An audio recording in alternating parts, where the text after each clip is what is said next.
Thank you very much. Good afternoon. We have a lot of information to go through and expect we're going to be moving pretty quickly, but please do ask your questions and we will try to address them at the end of the presentation.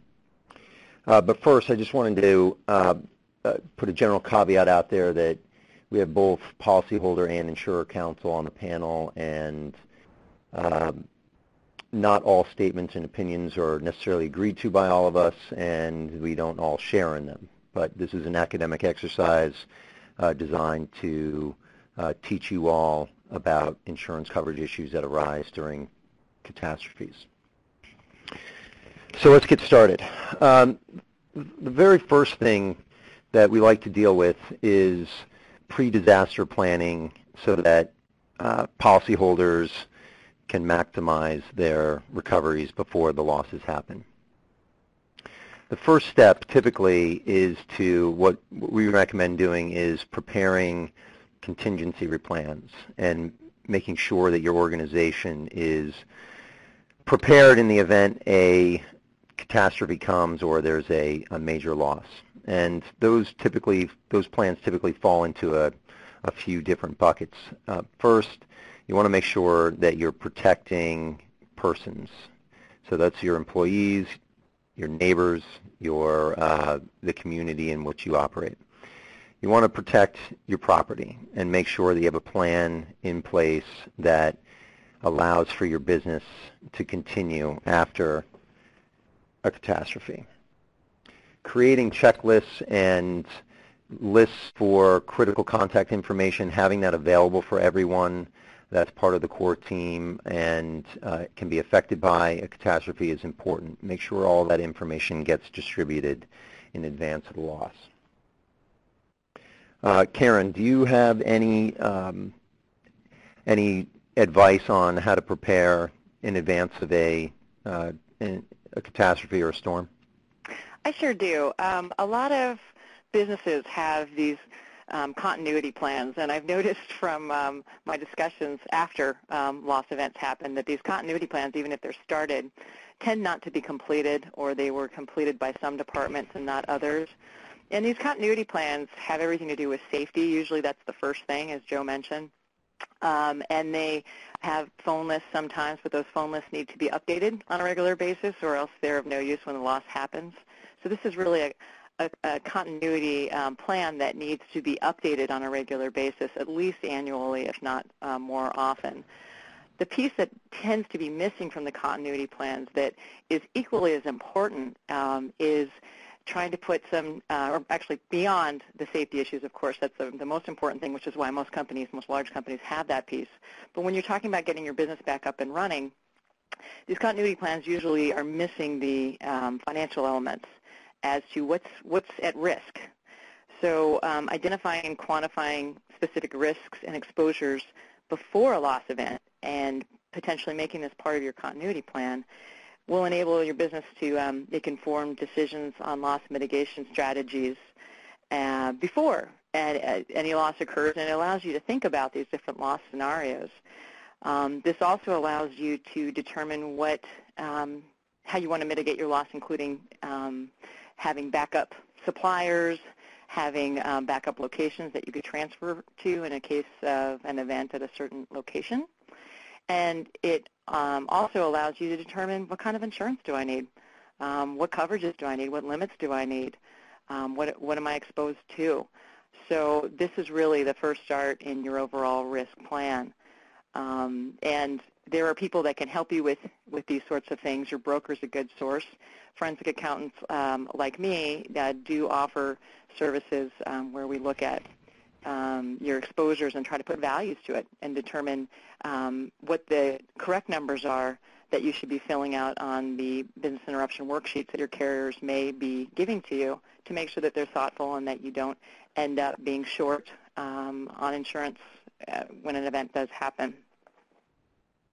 So Karen touched on a number of different things there, and one thing that I find frequently after a major loss is clients have a very difficult time in getting their loss information together. Expenses that are spent incurred immediately after the loss. Karen, do you have any advice on how clients can plan ahead for those situations? Absolutely. I'm an accountant, so I'm going to go straight to the accounting system. You can set up accounts for one-offs. Most companies have those sort of accounts set up in the first place, but you can set up a separate loss account. So if you do have an event that happens, you can track all of your expenses that go through your financial system, all the invoices, all the costs related to it. You can track all those into one general account so they don't get lost in all of the other normal operating expenses. Also, setting up claim files are very important to keep all the communications between the carrier, your broker, your attorneys, things like that, all in one place, and all the documentation that you need all in one place. And this goes for, in preparation of having a loss. Where is that policy? Where do you keep it? If you keep your policy, if you keep your records, if you keep all these things in the building, in one single building, and that's where you have a fire, you may not have access to that information. It may be gone afterwards. So you really want some redundancy before a loss event happens, so you will be able to access the required documentation after a loss event. Great, thanks, Karen. In preparing and developing these plans, one of the things that I mentioned was protecting property. Many policies have a preservation and protection of property element to it, or and in other cases they sometimes have what's commonly known as sue and labor clauses. There's a big difference between the two. One, the preservation and protection of property usually comes in before the storm or before the catastrophe happens, and then in other cases the sue and labor provision can come in after the loss, and it's one of the conditions upon which policyholders are bound in order to be able to get coverage, or one of their duties in the event of a loss. But the important thing is to understand what the coverages are available for that you have, and if you have preservation and protection of property, make sure that all of those expenses are tracked, that you engage in advance of the storm, are tracked so that they can be properly recovered. In the policy language matters too, because each policy, if it's a manuscripted policy, I've seen some where it's got broad language that gives a lot of room for policyholders. I've seen others that are narrow, but most of them generally center around reasonable actions taken to protect property in response to an imminent threat of damage. And so the question, there's not a lot of case law on this, but what cases typically address is the definition or the meaning of the word imminent and when something is imminent. So plan ahead, get your ducks in a row in advance of the storm or the catastrophe if you can, and track your expenses. Understanding the type of business you have is another thing that Karen mentioned, and this is really important because it allows you to know the type of risks that you need to insure. But it also gives you the ability to be able to have some real meat to your contingency planning, and the ability to be able to have your business operate after a catastrophe. And that can involve many different things. Many clients who have never had a major loss forget almost entirely about the contingent business interruption insurance, and they don't think as they're planning ahead, well, what am I going to do if critical suppliers get damaged, or if I have one supplier of a critical component and that supplier is in a hurricane zone. That is something that's very important to understand, because if you don't have contingent business interruption, I think some of this is going to be discussed a little later, so I don't want to get too far ahead, but in order to be able to get coverage for contingent losses, you need to have the coverage in your own policy to cover the event that happened to your supplier or your customer. And so if your customers or your supplier get hit with a flood and you don't have flood insurance, well, chances are you're probably not going to have coverage for the lack of supplies or lack of customers. Joe, So I'd it's like important to to understand your business. Sure. I'd like to add something to that. This is a very important point, this whole contingent BI thing. A lot of people think that, oh, well, I don't need flood insurance because I'm not in a flood zone. So, but if your main supplier is in a flood zone, you do need that flood insurance. But on top of that, and we noticed this with the earthquake and tsunami in Japan, several companies have multiple sources for certain things.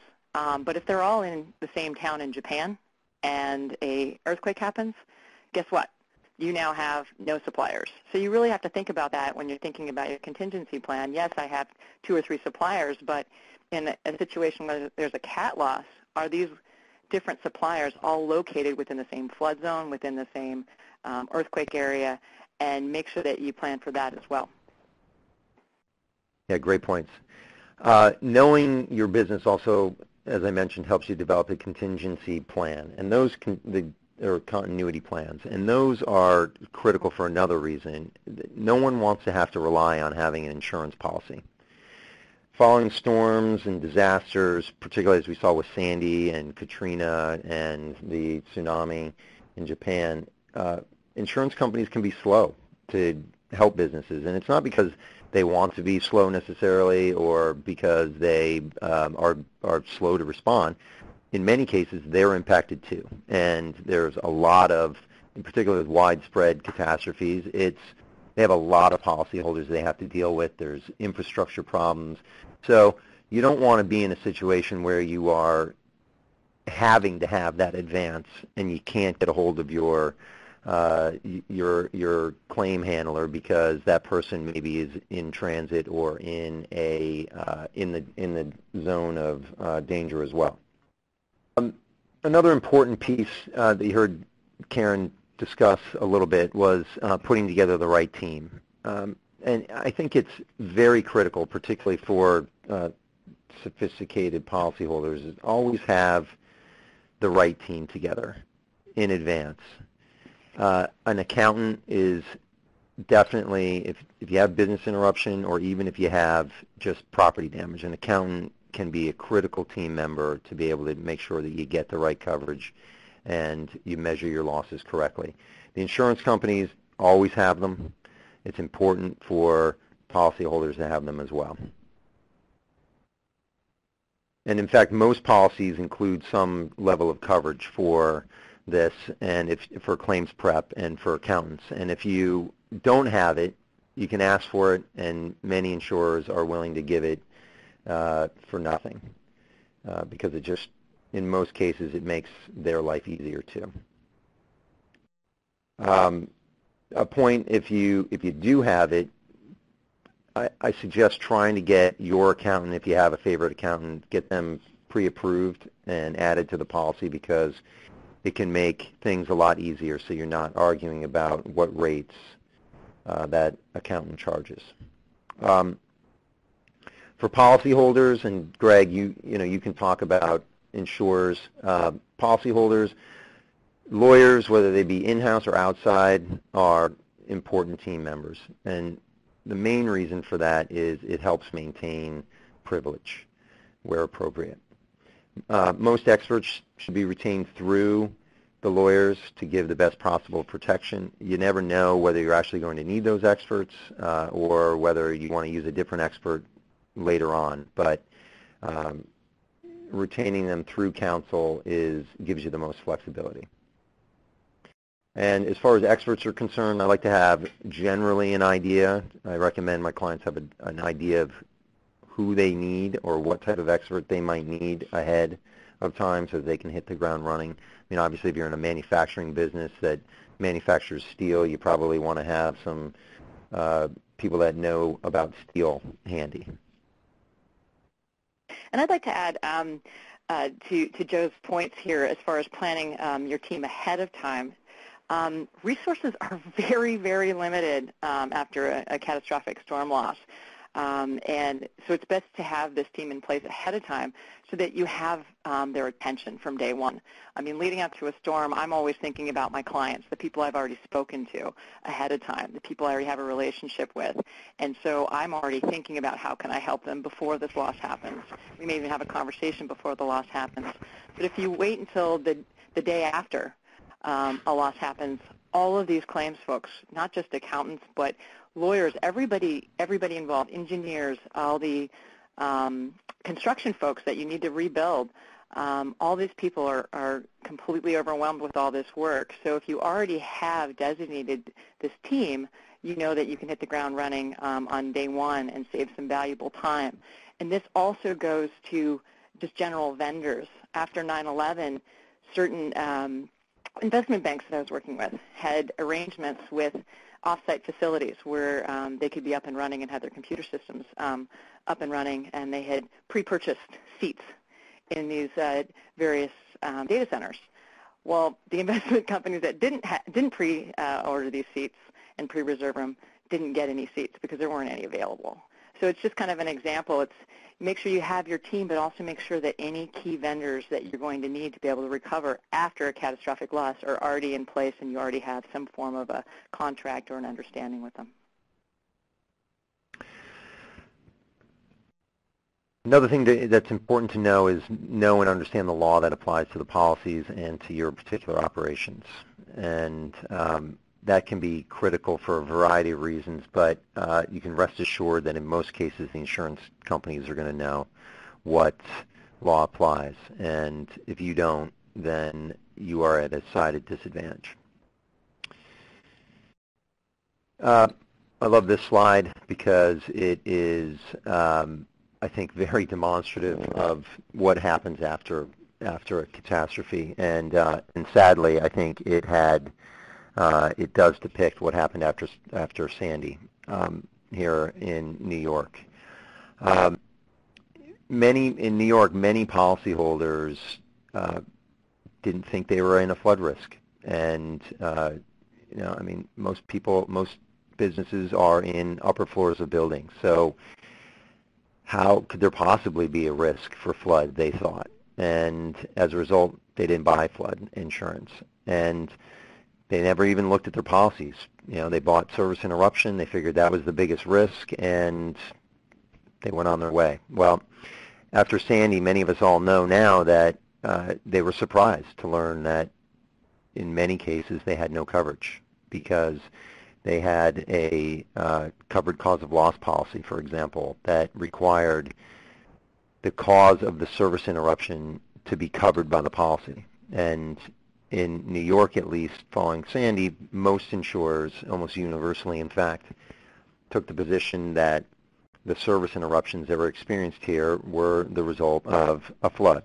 And as a result, many businesses received no coverage.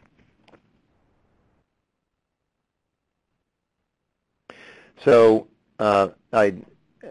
when your insurance broker wants to spend some time going over your coverages, it's don't just rely on what the broker says. Sit down, read the policy. Don't just read I have a lot of clients that just read the summaries that the brokers provide, but those just gloss over things. So it's important to really read and understand the coverage provided by the policy and understand what risks you need covered.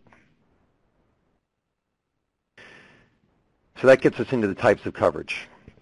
There's a variety of forms. They can typically be broken down into, and this isn't a seminar just on coverage, so I'm going to break them down into two types. One is the very broad all-risk coverage, and that is a type of policy that covers everything unless it's specifically excluded. The other type is a covered cause or named peril policy.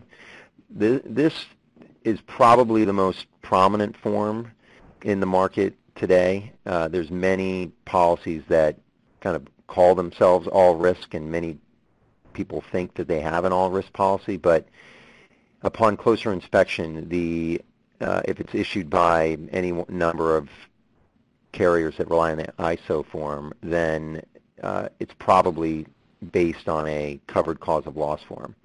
So mixed throughout that policy, you will see various things that refer back to covered cause of loss. And that's important because, for example, in the service interruption section, they will say that it has to have been caused by, the service interruption has to have been caused by a covered cause of loss.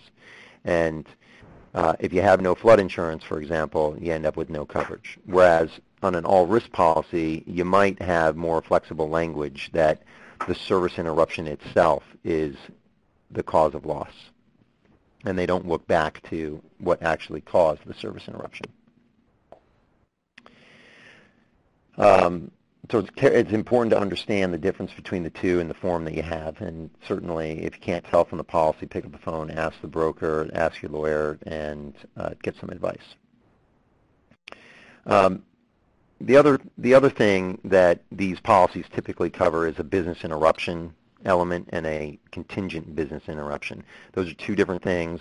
Business interruption is the business interruption you suffer as a result of property damage or some covered cause of loss at your location, whereas contingent business interruption is essentially business interruption that you incur as a result of losses at your suppliers or your customers or your, in some cases, your customers' customers or suppliers' suppliers.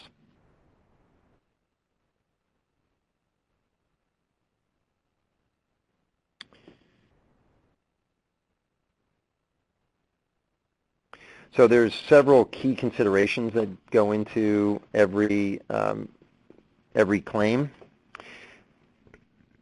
Every policy contains a number of different obligations upon the insured and the insurer.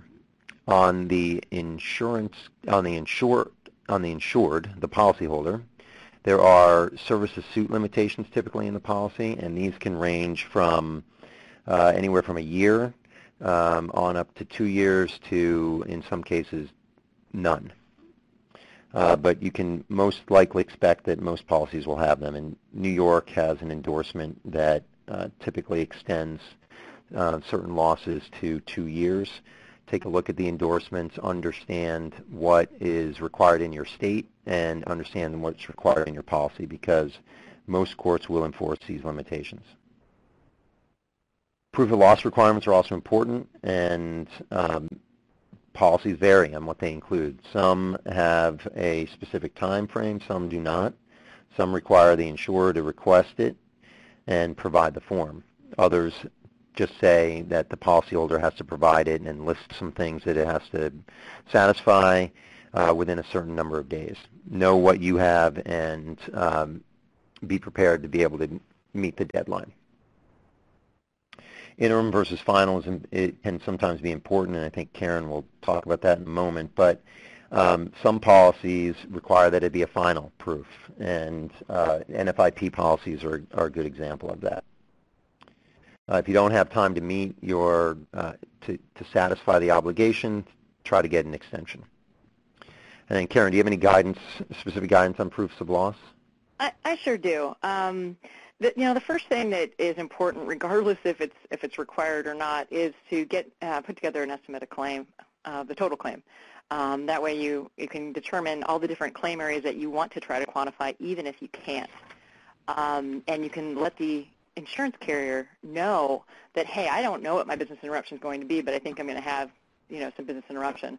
I don't know, what this cost is, a specific cost is going to be to me, but here's a line item that we are going to be quantifying and submitting to you.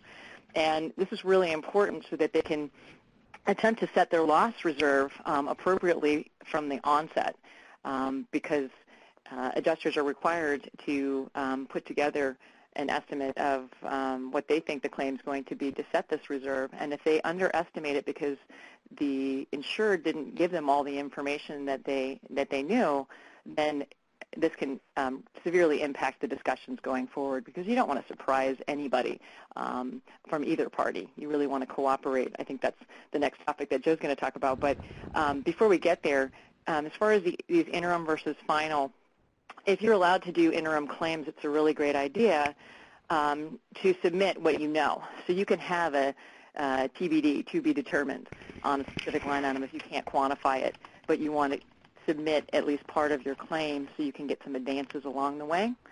So that can be very, very important.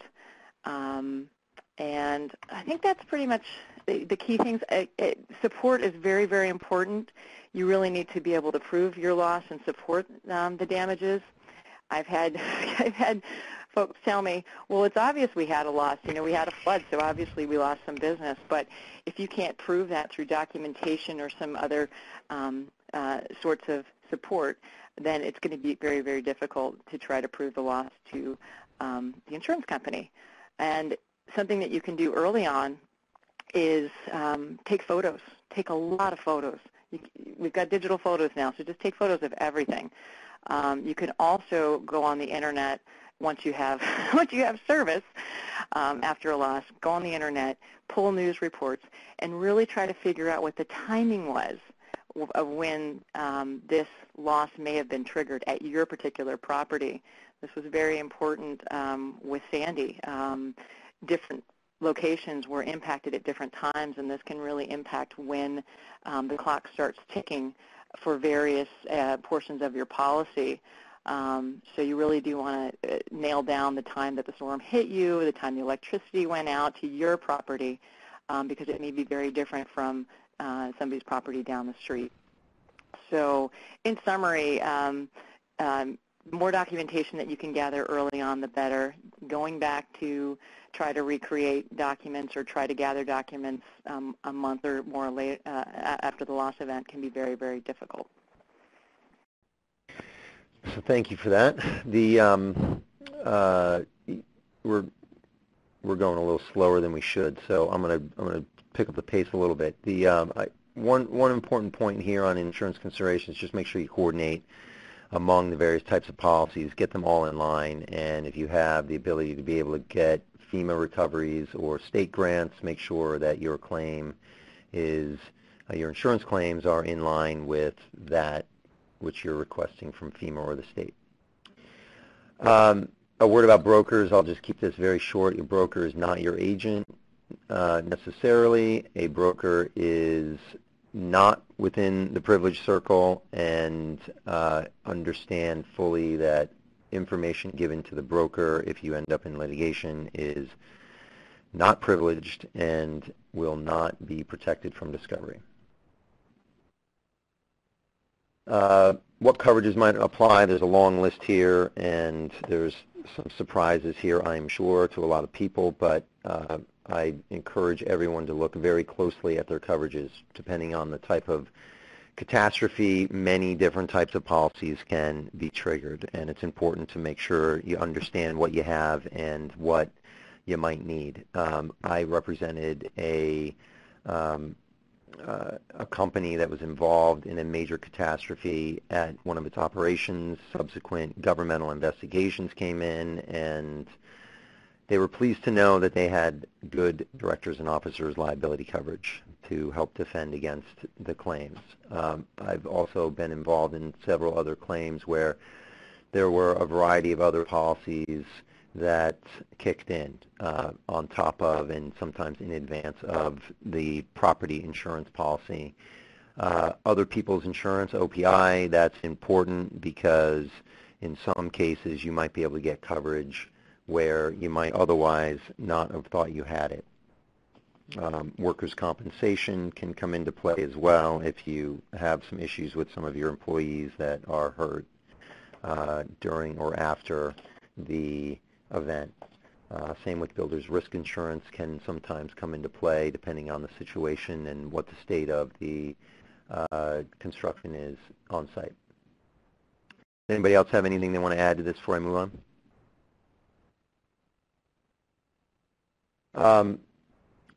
Property damage is generally a critical element and a requirement for most of the property, or for most of the first-party property and business interruption policies. But while most require there be physical loss, not always true though. Some interruption, some service interruption claims can trigger business interruption without having physical damage.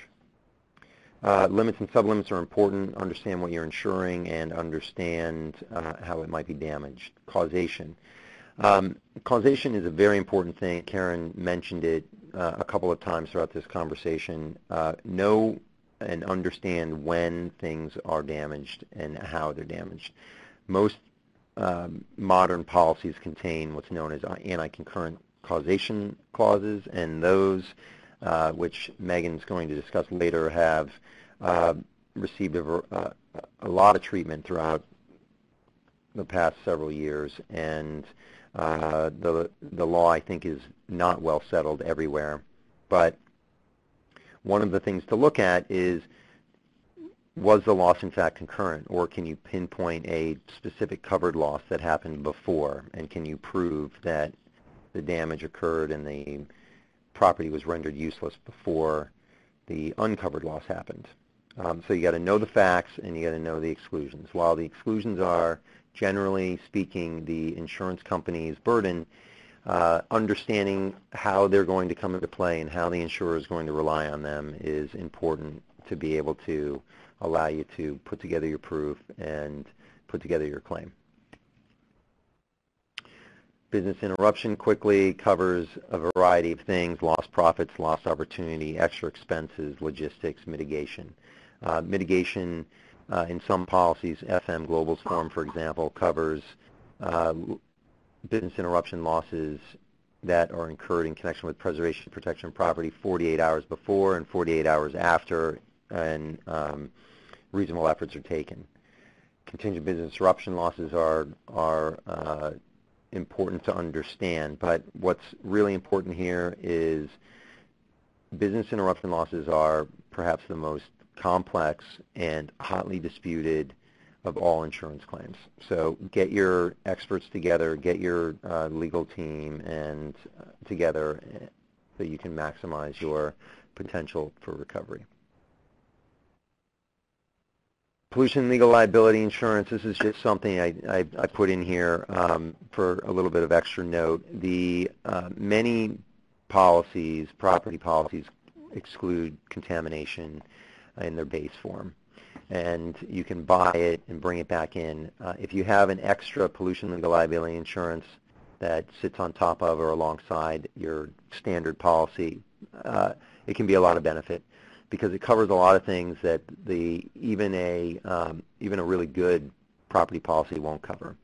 And in many cases, there are carriers that will allow for these policies to cover business interruption also. And that's important because you can oftentimes get some of your business interruption and your property damage covered under this policy before you have to go and look to your property policy.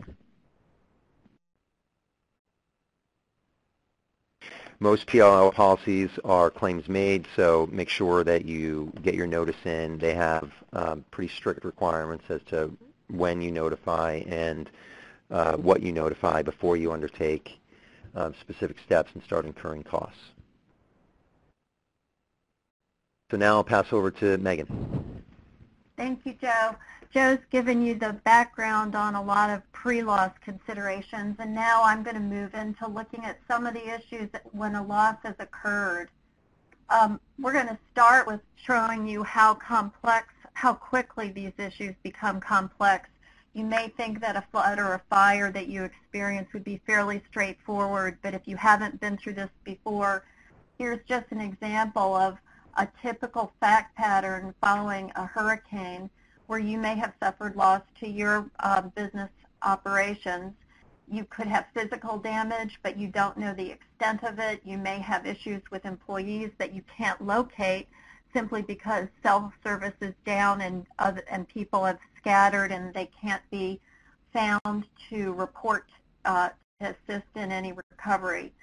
News reports are going to suggest various factors that have contributed to the damage that's occurred. The policyholder is going to be concerned about secondary losses, such as environmental releases and things of that sort that aren't necessarily happening immediately at the time a storm or a fire occurs. Your facilities could be in a no-go zone. What that means is that, you know, either the authorities have closed it down and said that the no one should, unless emergency vehicles should enter or exit the area, or it may be that you have determined or your consultants have determined that the building is just not safe and that you can't exit or enter. Also, we've talked a little bit about supplier issues that you may be encountering. So your typical policy, if you're then pulling it up to look at what are you going to be dealing with, that's also complicated. And Joe went over a lot of the complexities, both the various types of coverages that you'll want to understand, the sublimits, and the sublimits can occur on each area of your loss. They can occur on different locations of your facilities. You may have named storm sublimits, and we'll talk a little bit more about that, but that means if you have a Hurricane Katrina, a named storm, you may have different insurance available than if you have a Superstorm Sandy or an unnamed storm. Retentions or deductibles, the amount that you have to cover before the insurance takes over, can differ for your property damage and your BI. And mold and pollution exclusions can also be a factor. So Joe said know the law, and I'm going to underscore that by spending a couple of minutes on this whole issue of causation of the loss. This is the best example where the law that applies to your insurance is critical. In virtually every disaster, there are going to be more than one cause of loss. Virtually every one, and as I talk about this, I think you'll understand better why that's the case. The courts apply one of two rules typically to determine whether you have insurance when you suffer a loss, and they look to either the efficient proximate cause rule or the concurrent cause rule. And in the concurrent cause rule, the loss is insured if at least one of the causes is covered by your insurance. But the states apply the sufficient proximate cause rule differently. It may sound very straightforward on first impression, but there is no consensus on the meaning of proximate cause in this context. Some courts look to predominant cause, prime cause, what is the moving cause, in other words, what first put in motion the loss. So it may not be predominant, but it's more of a but-for test that they use. Efficient cause is used, common sense cause. All of this different interpretation by the courts in the terminology leads to different interpretations of your insurance when you have suffered a loss. The insurance companies try to avoid risks by using what Joe mentioned previously, the anti-concurrent causation clause, a long term for a pretty straightforward concept. And the language in the policy typically says that certain losses will be excluded regardless of any other cause or event that contributes concurrently or in any sequence to the loss. So you might have a flood and wind, but where you have flood excluded, even if the wind was a factor, you won't receive coverage. These clauses, we refer to them as ACC clauses, are disfavored in some states.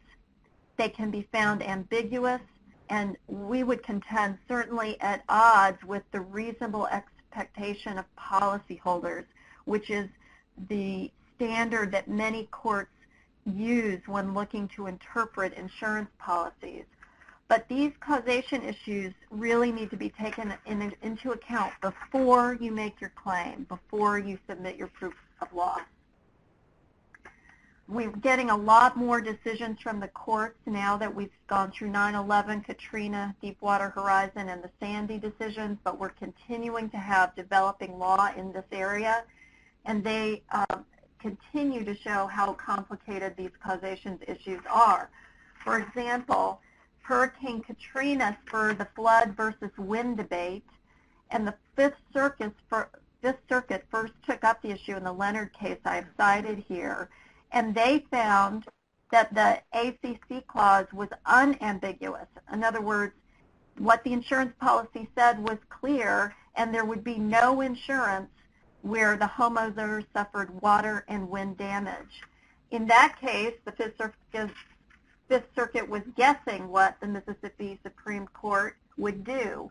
But guess what? A couple years later, the Mississippi Supreme Court had the opportunity to say what they thought, and they found that these clauses were triggered only if the wind and flood simultaneously converged and operated in conjunction to create an indivisible loss.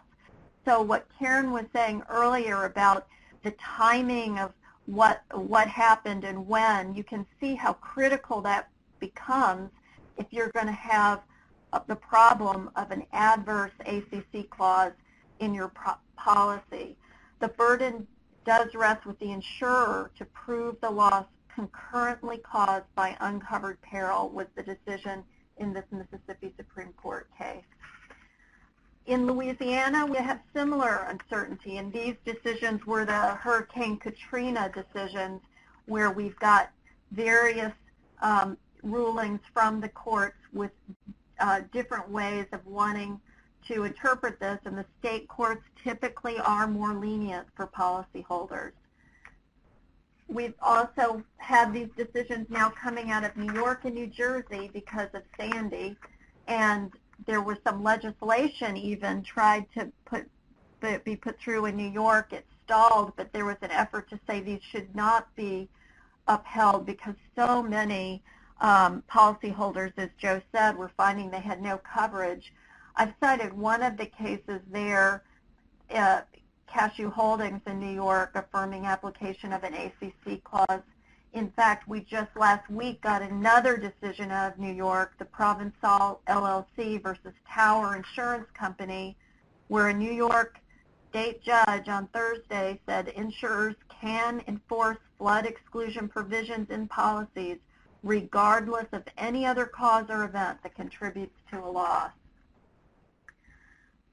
This has become really a very difficult topic for policyholders, also with the named storm being an issue. The meteorologist named this storm Sandy. It wasn't a hurricane when it made landfall, but that impacted policyholder deductibles.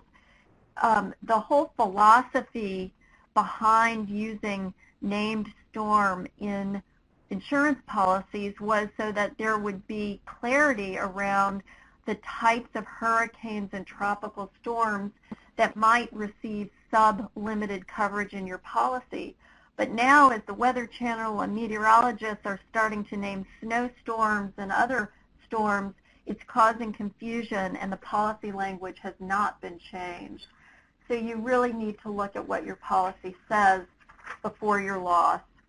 Other issues you can encounter include the kinds of issues we're seeing in the Deepwater Horizon oil spill, where there were so many companies impacted with business interruption, but could not recover their insurance because their policies had direct property damage requirements. In other words, that the business they operated had to suffer property damage to recover any BI losses.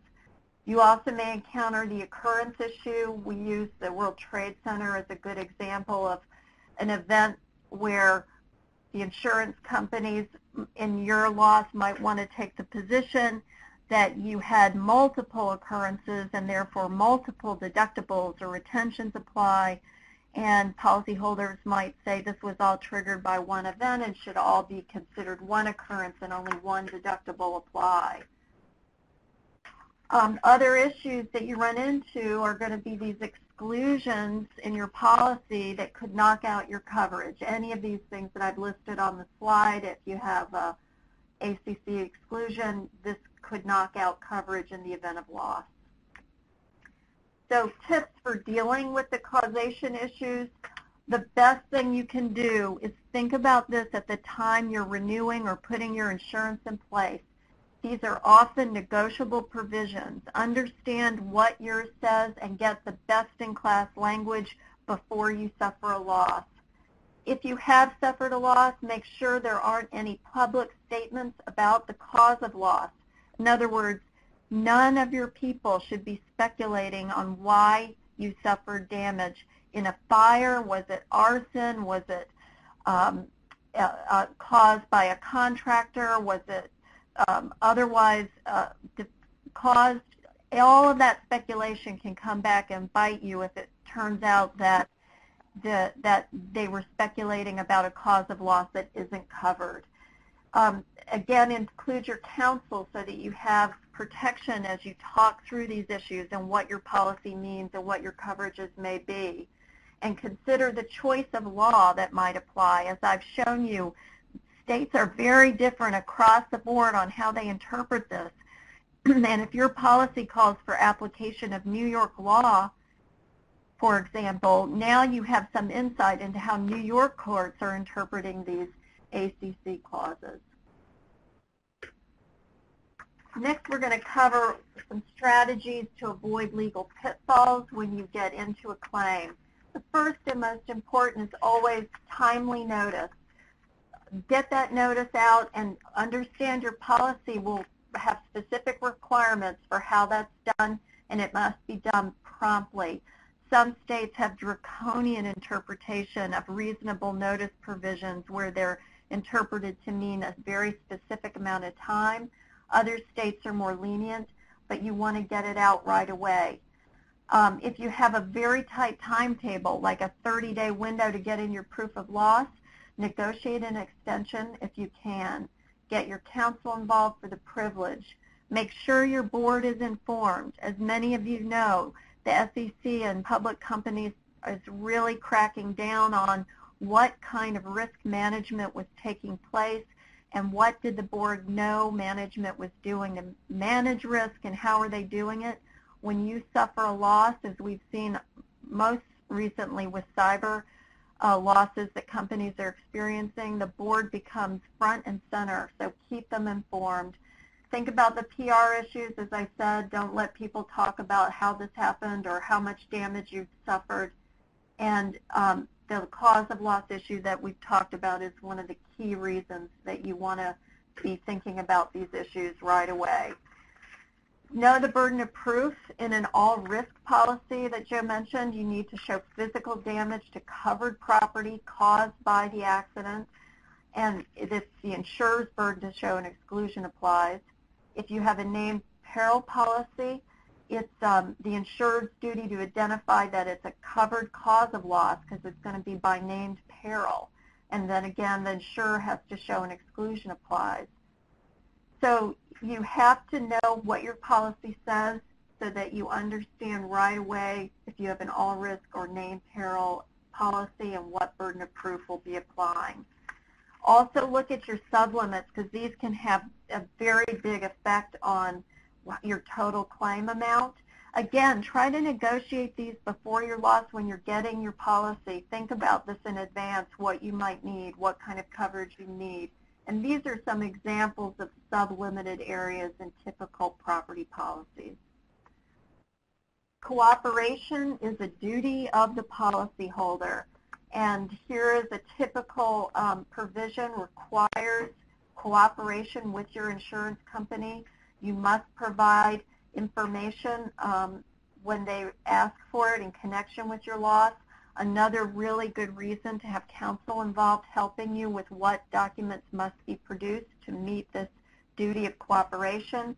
And always respond in writing because you want to be able to document later that you did in fact cooperate and provide information in a timely manner. Scheduled values can limit recovery. That means in your policy you may have a provision like the one shown on this slide, which means that the liability of the insurance company is limited to the least of the following formulas. And this is where someone like Karen can be so helpful in helping you calculate which formula will apply, and what you should be arguing is the proper calculation where you have scheduled values. If you don't want to have to deal with scheduled values, you need to negotiate that at the time you're getting your insurance in place. Maximizing coverage is similar to avoiding legal pitfalls. So on the scheduled values issue, where you have multiple properties damaged by a single occurrence, some courts have held in favor of policyholders and said the insurance company cannot pick and choose one of those formulas that I mentioned on a per property basis. But this issue is still being heavily litigated. These cases came out of the hurricanes that hit Texas, the Wilma hurricanes that hit Texas, where RSUI was really out front in litigating the question of whether they could on each property pick the lesser amount of value to pay to the policyholder. And again, if you don't want this, you need to negotiate it up front because it may be built in. For a large business interruption loss, you're going to want to get that accountant on board early. We've mentioned the reasons why, getting the proper accounting for your receipts. It goes so quickly when, no matter really the size of the event, you're going to start incurring costs immediately. Disputes on causation and extent of damage, you're also going to need scientific consultants, maybe some of the manufacturing consultants. As Joe mentioned, if you're in textile business or steel business, whatever, you may need someone like that that is on hand to help you.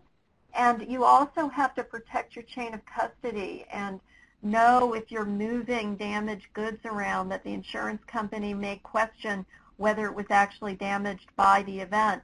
So you need to be very careful in documenting where your inventory is moving. You'll use your experts also on the causation issues that I've discussed. A good example that I think highlights this is the mold issue, because it's often an issue in fires, floods, and storms. Because if the fire department has put water all over everything and you're in South Florida, you can have mold starting to grow pretty quickly.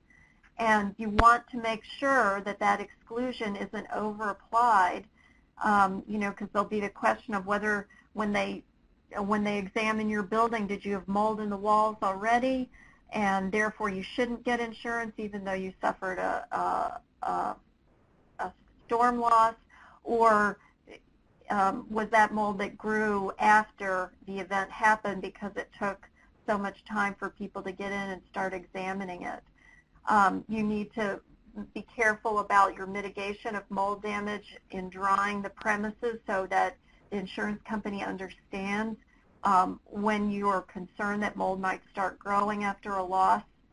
And make sure that your costs due to mold are carefully documented. We have had cases where contractors were brought in to do restoration and repair, and just carelessly the invoices might have had mold removal on several of them that had nothing to do with that. But you can be sure the insurance company will call that into question. So you have to have a good system in place so that if you're dealing with mold and it's excluded on your policy, that you're documenting those receipts separately from receipts for covered losses.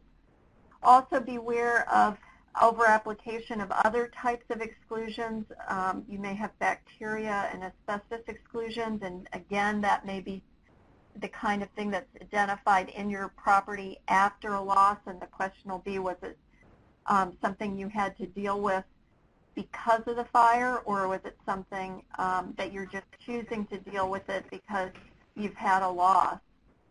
And you just have to watch your contractors very carefully in that situation.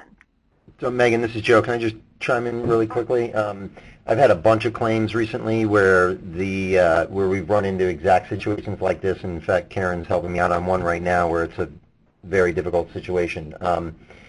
We came in late and tried to clean things up, but you never assume that the contractors, even if they're seasoned, even if they claim they've done these things a lot, that they will get it right. It's inevitable that they get it wrong, and it creates a very difficult situation for you to try to unwind and ultimately result in much more significant costs. So be proactive, get out in front, list. I try to create a kind of a task code billing type situation that says, all right, this is what you're working on, this is how you're supposed to bill your time. And give us scopes of work. Let's review them, make sure they're in line. with what you're supposed to be doing before you actually start incurring costs. Great, thank you, Joe. Yeah, the next issue we're going to talk about is mitigation of damages, because that is also a policyholder duty. And here's a typical mitigation provision on the slide. So you can see why it's important to also document your mitigation efforts, so that if the insurance company challenges whether you breached your duty to mitigate, same as breached your duty to cooperate, you want to be able to document what you've done and why you've done it. A dispute can also arise about what is a necessary suspension of your operations. This is affecting your BI coverage.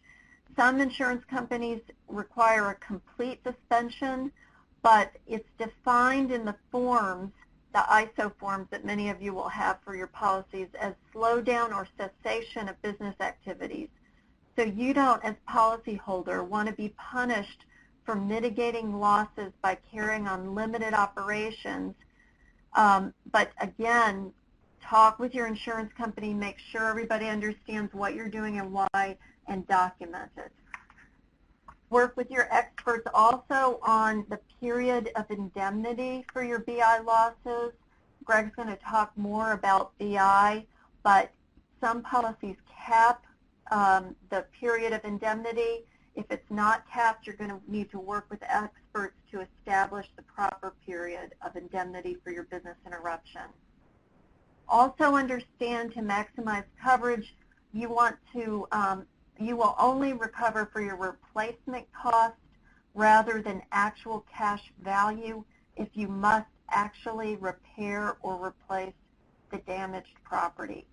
And there's a typical provision on the slide so you can see what you're looking at there.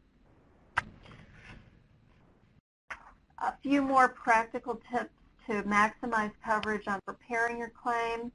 Discuss the basis of coverage with your counsel before submitting the proof of loss.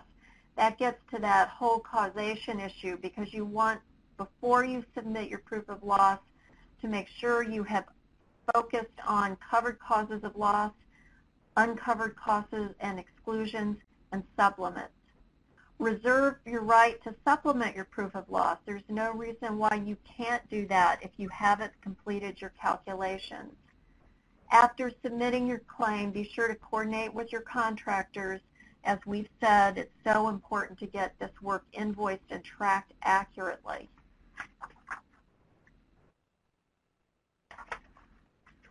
Finally, don't forget alternative sources of insurance that may be available.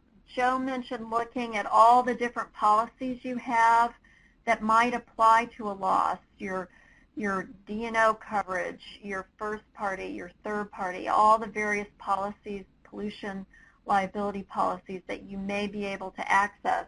But you may have other money available to help you in the event of a loss. You may have indemnity agreements that come into play, and you may have policies that list your business as an additional insured.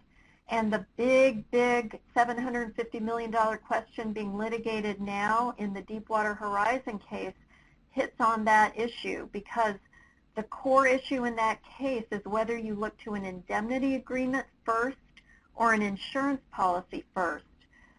In that case, BP says that you look at the insurance policy. Transocean says you have to read that insuring agreement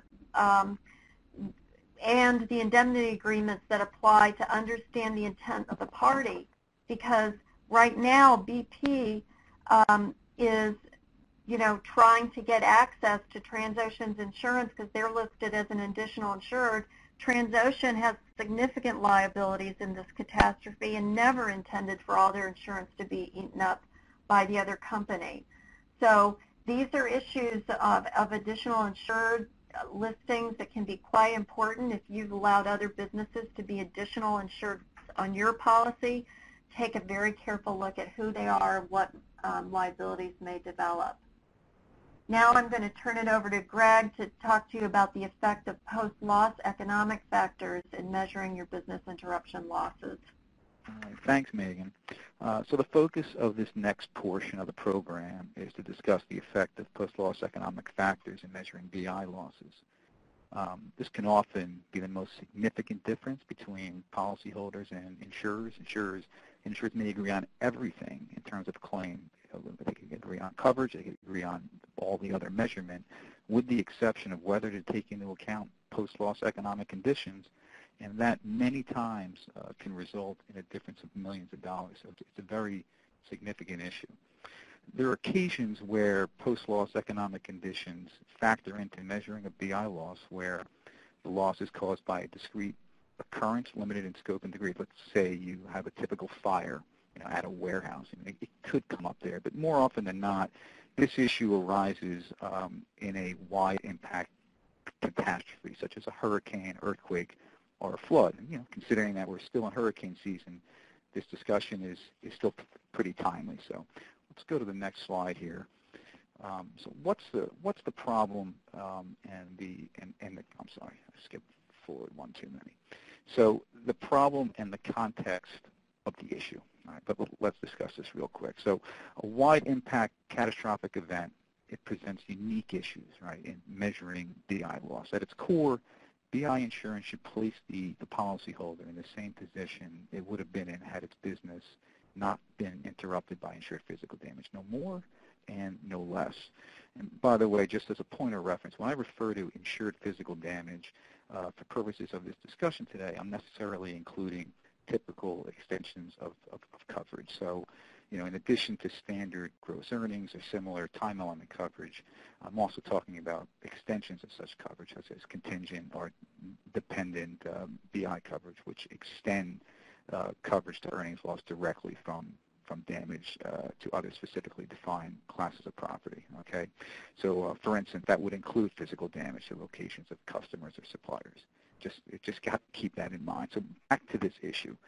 Under ordinary non-catastrophic circumstances, how a business was performing prior to that loss event is usually an accurate predictor of how that business would have performed if it had not suffered any physical damage. I mean, if you have just a fire at a factory and you have information for the last 2 years on how that business was doing, that information is probably a good indicator of how that business would have performed in the future. However, when you're dealing with a catastrophic event where there's a wide impact, that's not necessarily the case.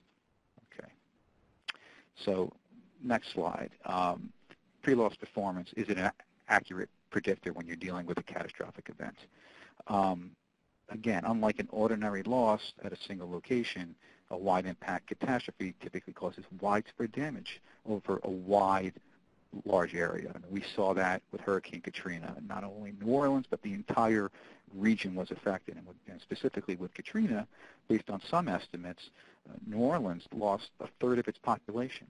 It could also depress an entire industry. We saw that after 9/11 and the terrorist attack, where there was a significant decrease in demand for travel and related services. So, a wide impact catastrophe may also, you also have to keep in mind, may change relationships between the policyholder and its competitors in the marketplace, including whether the competitors have been damaged. Those changes sometimes could be short, they could be long, but they're all potential factors. And because these and similar changes from a wide impact catastrophe can significantly impact either increasing or decreasing the level of business a policyholder would have attained during that period of interruption had it been operating, pre-catastrophe business levels are often unreliable in predicting how that business would have performed. So even more importantly, I almost forgot to say, even more importantly, such changes can significantly impact, again, up or down, increasing or decreasing, the amount of BI loss that is recoverable under the policy if those changes are considered in the measurement of the loss calculation. So, this issue arises, at least from a legal perspective, because the courts have split on this issue, whether such changes should be considered in measuring the loss or whether they should be excluded. So this leads to the sine qua non question: should post-loss economic changes be considered in measuring the BI loss, or should such changes be excluded? Okay, to the next slide here. So in deciding whether to measure BI loss by the probable experience of the business absent damage in the actual post-catastrophe economy, or instead by pre-catastrophe earning levels, both lines of cases have placed dispositive reliance on particular policy language. And what's so interesting is that sometimes courts are relying on the exact same language, but they reach the opposite result. So in construing and applying any particular BI provision and deciding whether,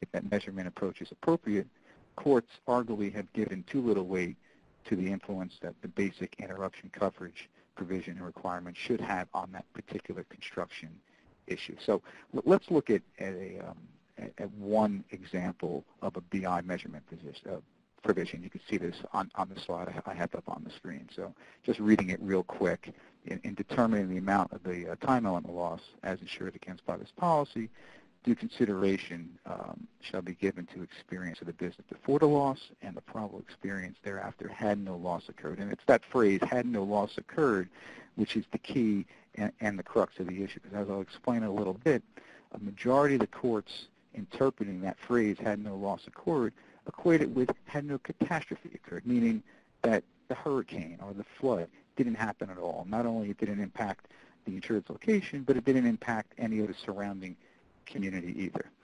So if a court is interpreting the phrase that way, they're arguably ignoring the impact of the post-catastrophe economy on the insured's business in measuring that loss, and the courts arguably have ignored the typical central role of insured damage in BI coverage provisions and the usual coverage for actual earnings loss directly resulting from that damage.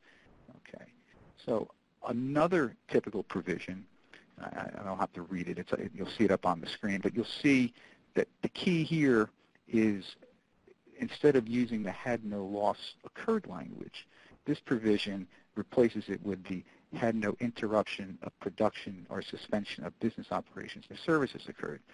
And again, as I'll discuss shortly, the weight of authority interpreting the no interruption language has taken into account the impact of the post-catastrophe economy on the insured's business by measuring the BI loss directly resulting from insured damage in those actual post-catastrophe conditions. And this is because they interpret that phrase as meaning the event did not impact the insured's location, but still affected the surrounding community, the surrounding area. So court decisions adopting that interpretation give weight to the central role and function of insured damage in typical basic business interruption provisions. Okay.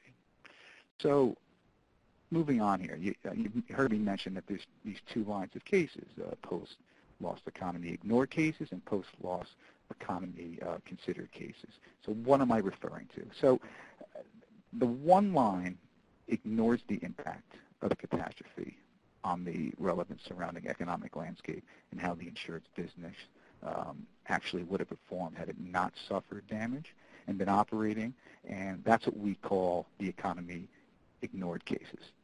And those cases measure the BI loss by comparing the actual business experience during the period of interruption against the probable experience during that period had the peril or the catastrophic event not occurred. So with that approach, the courts are seeking to place the business in the position it would have occupied had the peril or catastrophic event not occurred. So given just the nature of that test, it's looking backwards, right? It's basing the measure only against the pre-catastrophic business levels without looking at the post-catastrophe conditions on the economy, okay?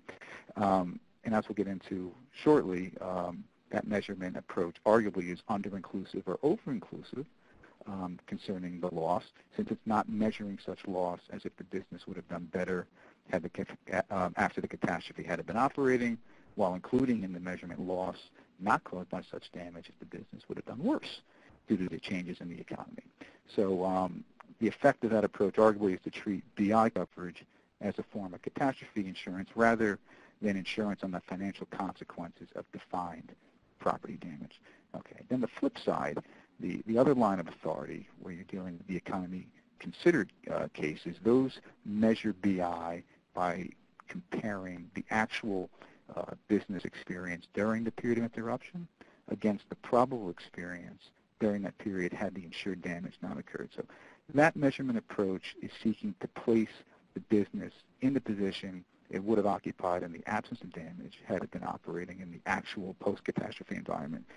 It necessarily then focuses on the probable experience of the business during the actual post-catastrophe period of interruption, including all changes in the economy, the market, supply and demand, and it's going to seek to include in that measure all loss, but only that loss directly resulting from insured damage. As such, this approach arguably treats BI coverage as insurance on the financial consequences of the defined property, and it's not insuring the entire region. Okay, so before we move on, let me just I'll put this in proper context, and I think I could do that best. Just do a couple of simple examples. Take like a dry cleaner in New Orleans after Hurricane Katrina, and just assume that dry cleaner didn't suffer any physical damage, or maybe some minor damage, and would have been open for business the day after Katrina. Under those circumstances, that business would not do well after the hurricane because the population had left. So under the economy considered line of cases, obviously the measurement's going to be less, and under the economy ignored cases, where you're only looking at the pre-loss levels, the measurement is going to be more. But then you could take another example, say a rental car company, also down in New Orleans, and again assume no or very little physical damage. Under the same set of circumstances, that business arguably and most likely is going to do better after the hurricane, because even with the population leaving, you have a ton of insurance people and claims people and first responders, et cetera, that are rushing into the area and that are going to need rental cars. So there, you take the economy considered cases, the measurement for that loss is going to be greater, but under the economy ignored cases, the measurement's going to be less. And I make this point now because it's important to keep in mind that economy considered or economy ignored doesn't always yield the same result. I mean, it's going to depend on the facts of each case. Okay.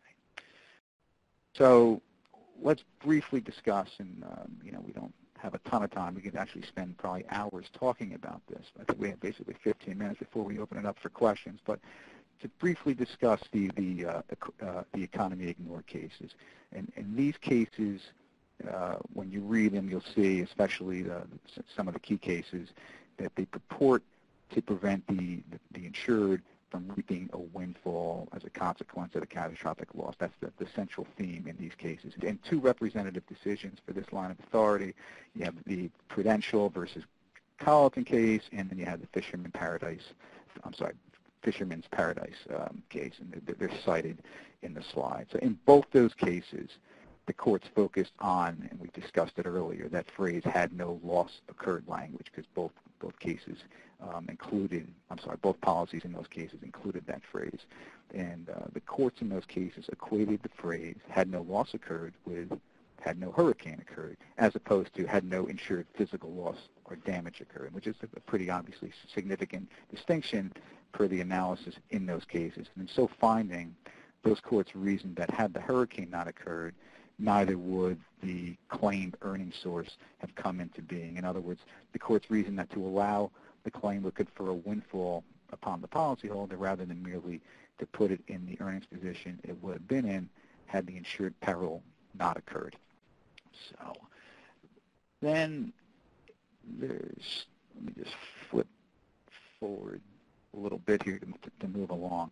Let's talk about the flip side here, the economy considered cases. And again, one of the most notable economy considered cases is the Levitt's furniture case, which is cited in the slide. And in Levitt's, you had flood damage to an insured building, and it totally destroyed its showroom inventory. And that issue was whether under that measurement provision, the insured could recover for the inability due to physical damage to take advantage of the increased consumer demand caused by the floods. The insurer took the position that the insurer took the position that the policyholder was not entitled to recover lost profit from increased consumer demand, which resulted from the flood, and it was arguing that the profit opportunities created by flood and water, the insured perils causing the loss, were not recoverable under the policy. So the insurer then argued that had there been no flood, there would have been neither damage to Levitts nor increased consumer demand, and thus the insured, if allowed to recover, would be placed in a better position than it would have been had there been no loss. And the gross earnings endorsement in the policy in that provision had the language that we discussed before. They had no interruption of production or suspension of business operations or services occurred, as opposed to just the had no loss occurred language. And in construing that language, the court had held that the measurement could include sales due to increased consumer demand, which Levitts, the insured, would have made in the aftermath of the flood had it been open for business during that period. Okay. What's interesting is not all courts interpreting the phrase "had no loss occurred" have agreed that the impact of the catastrophe on the economy should be ignored in measuring the insured's business interruption loss. One such case is Stamen versus Cigna. Let me just make sure we have that. I'm sorry, I skipped ahead one too many. Stamen versus Cigna. This case concerned 35 of the insured's convenience stores that had suffered physical damage as a result of Hurricane Andrew. And the court there was presented with the issue of whether the insured stores can calculate their BI losses on their post-hurricane profits. The measurement provision at issue in Stamen was similar to the provisions addressed in those economy ignored cases we discussed a little earlier. And, I won't read the whole provision, but it had the simple "had no loss occurred" language. And there the insurer had taken the position that only pre-hurricane profits should be considered. You should only look backwards. The court, however, took the position and stated that it's the lost profits that should be measured, at least in part, by the increased profits that would have resulted had the stores been open immediately after the hurricane, i.e., considered the economy. So the dispositive issue was how to interpret the term loss, since it was not defined in the policy.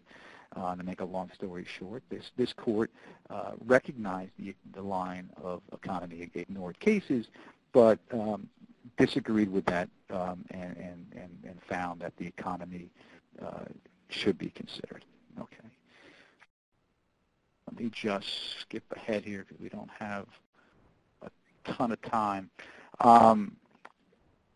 Something else to keep in mind is that, and you can see it here on the next slide, if an insurer intends that BI loss should be measured differently depending on whether the insured's business performed better or worse in the post-catastrophe economy when compared to its pre-catastrophe performance, the insurer should employ specific language dictating such a result. And one example where you could see that is in the Rimkus case, where they had a specific provision that they took the position actually dictated a different result. It wouldn't just be economy ignored or economy considered, that the policy actually addressed that specific issue. The insured in Rimkus was in the business of providing engineering and accounting and consulting services, and its New Orleans office was damaged by Katrina, and the insured continued to provide services and in fact experienced a substantial increase in revenues in the months after the storm. In light of the very specific and special language of the policy's BI income provision, the court found that coverage for business income loss was never triggered. The language of the Rimkus provision that you see here on the screen was obviously designed to effectuate the same result as you saw in Colleton, but to place it on a much firmer language footing. And because the policy uses different language to address each of the different post-catastrophe situations, one in which the business performed better and one in which it doesn't, inconsistent application of the same policy language, which arguably is an infirmity of the economy ignored cases, is avoided. So that's one way to deal with the issue, is to have specific language. So Rimkus is a helpful reminder of the importance of closely examining the language of a particular measurement provision, as with all policy provisions, and to see if a particular measurement approach is required. So for example, if a policy specifically requires consideration of how the business probably would have performed during the period of interruption and how it actually performed thereafter, such language would dictate the post-catastrophe economy should be considered in measuring the earnings loss. So So just to Yeah, go ahead. to add some color, Greg can't really say this, but so I will. But the insurers in cases like RIMCAS and in other situations are trying to draw a line, and in some cases are kind of having their cake and eat it too. But what they're really trying to do, and this is what the insured and the policyholder should do, is review your policy, but take a look at what your own particular type of situation is and try to decide on what type of language is better for you. One of the points here on this slide is, does consistency matter? And Greg has some views. I've got some views. I think it could, and policyholders that need consistency should try to work in the language that they want and see if they can get the insurer to agree to that. Yeah, no, Joe, it's a good point, and just to quickly touch upon, we really don't have time to hit all these practice pointers, but I think what you were getting at, obviously, is consistency. And from an insurer perspective, obviously, consistency is important because you have many policyholders and you have one policy, and you want to have consistent application of that policy language. I would argue, obviously, from the insurer side, that even policyholders need to be consistent. But I know, policyholder counsel may take a different tack there, and that's something to be debated as we go on. Yeah, I mean, just a word on that. I think policyholder lawyers are in a little bit better of a position, in this day and age of social media and how virtually every court decision is available. It might not be the same as it used to be, but policyholders, different clients have different situations and different facts surrounding their losses. So we have a little bit more flexibility, but I think, if I heard Greg correctly, I think insurers really need to be consistent because they can't be treating some policyholders differently because that demonstrates a different type of interpretation of the same policy language, and I think will ultimately get them in trouble. All right, thank you. So I know we don't have a ton of time left. Let me just try to cover the rest real quickly. Evidentiary issues, obviously, there's a lot of them. When you're dealing with changes in the economy, there's going to be expert issues. You're going to possibly need demographers. What actually caused the increase or the decrease in the BI? Was it truly because of the physical loss? Was it because of some other economic factor?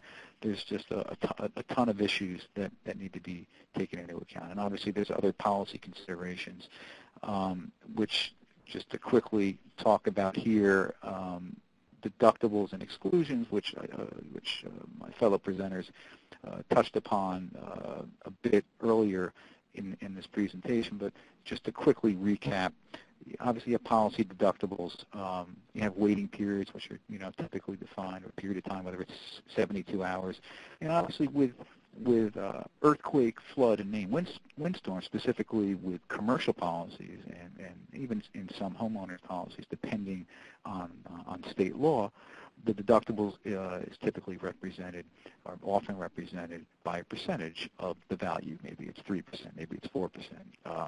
So it's just something else to keep in mind.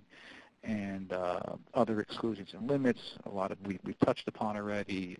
Obviously, flood exclusions and earthquake exclusions, the indirect and remote loss or damage provisions of the policy will come into play, and loss of market and loss of use. We've spoken about anti-concurrent cause. Obviously, terrorism, idle periods is something else that you need to be aware of, and sublimits obviously was touched upon earlier. It's something else that needs to be considered. So with that, I think it's time to open the floor up to questions. Great, thanks, Greg.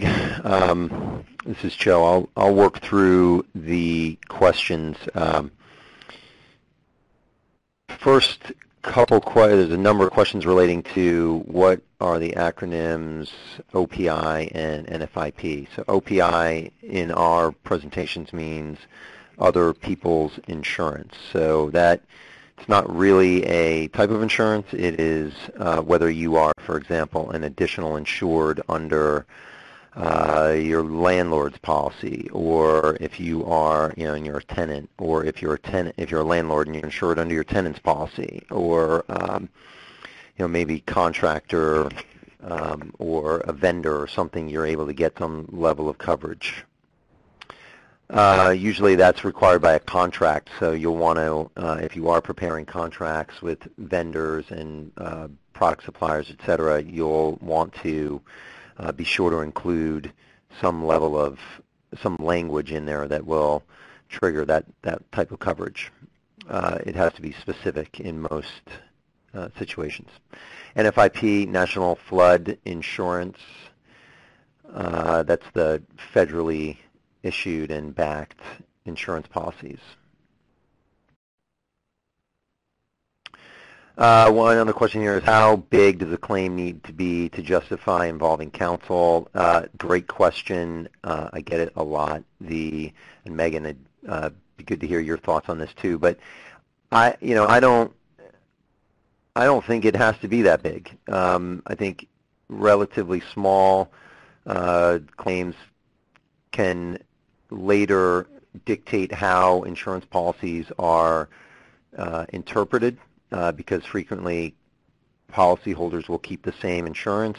The policies don't change year to year, and a position taken in 1 year and then there's a loss later that year or years later that's significant, looking back, can impact your coverage based on how the language was interpreted on a particular claim at any point in time.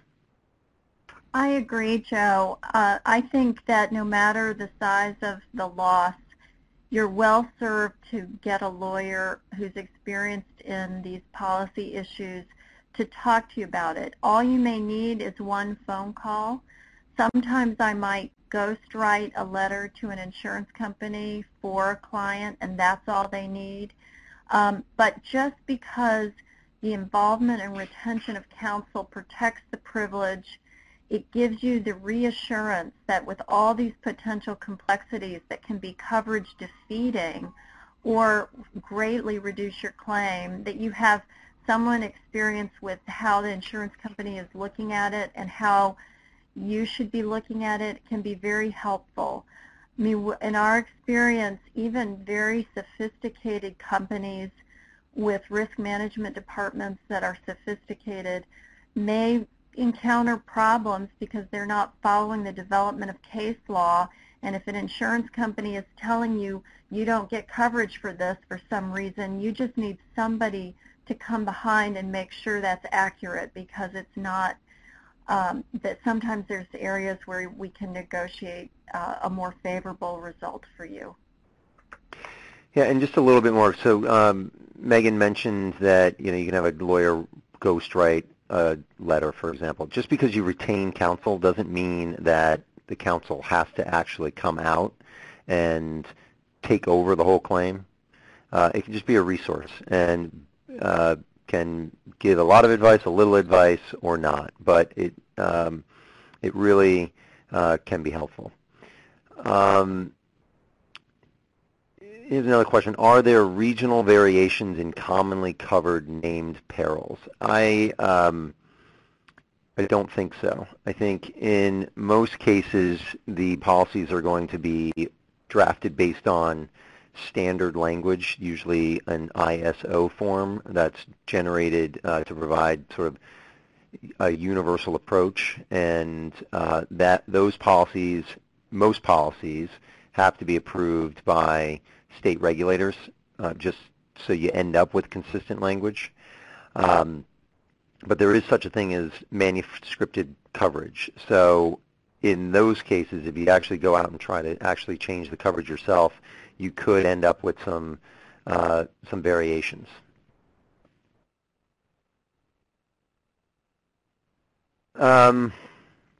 What is a contingent loss?